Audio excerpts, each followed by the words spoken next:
these max contracts, these players, get it in the bank, all right? Like, let's real talk. This is too much money for a guy like Emmanuel Quickley, 175. Like, I'm sorry, I like Emmanuel Quickley, but Scotty Barnes getting max. 250? Yeah, a lot Something of crazy, money. like $50 million a year. Scotty OG Barnes. Anunoby got a max. OG Anunoby got a max. And I explained this to Grant too, and he knows this. Like, I explained it to the people listening on Money Moto Media the other day. Like, people are going to give their players max contracts because of the second apron. They're going to have to overpay for their own players because they're in that second apron already, because they can't go sign anybody else. Right. So it's a really weird situation with the new CBA because they have their bird rights, so they can overpay and still be in the second apron. They couldn't go spend $2 million on the open market. Yeah, because like I think we both agree that like the OG Anunoby signing, you got to do it. The Scotty Barnes extension, you got to do it. But like the terms is what I'm kind of like, do you give him max money? Do you give OG max money? Both of them haven't made an all-star team yet. Yeah. And Emmanuel Quickley hasn't made an all-star team yet. People are talking about giving Paul George a max contract at his age with his performances. That's I don't crazy. agree with What it. is he, 34? Right, that's what I'm saying. So I think like the max contract label, I think we're just handing it out to everyone now. Teams are just being like, all right, here, max. That's what you get. Okay. It's like, wait a minute, look at the terms. Well, because you think about it, like, well, then Austin Reeves should have gone a max, right? If these guys get maxes. No, just think about it. Austin Reeves, Vassell, and Quickley are all in the same convo, right? Tyler Hero. Quickly's a better scorer than Austin Reeves.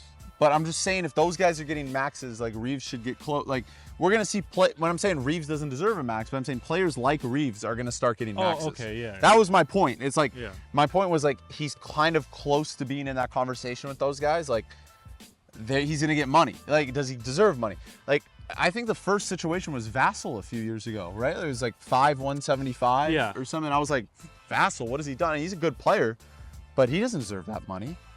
Yeah, but it's market value. Like Brown, like the other thing about it is that you either keep the asset and pay the max money, or you lose him.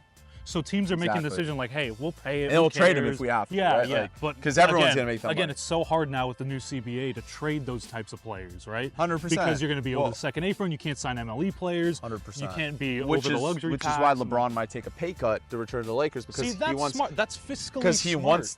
He's going to make money regardless. He wants the Lakers to have the full MLE. But the thing is, it's different with LeBron because he's at the end of his career and he doesn't really. He's already gotten paid so many times. These younger players, I get it. You're getting your max contract. You sign that deal.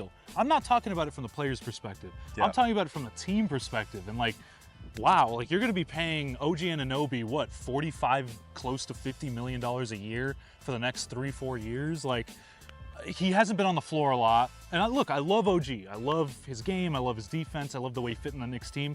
But now we're setting a precedent, much like I said with Trevor Lawrence, where and I know that you're going to disagree with me on that, but like, now Tua's going to get that much money. Now all these like lesser players are going to get that type of money. Tua's going to get that money. Well, he is. He is though. Oh my God. At some point. That'd be the worst thing to happen to America since Pearl Harbor. So now it's coming.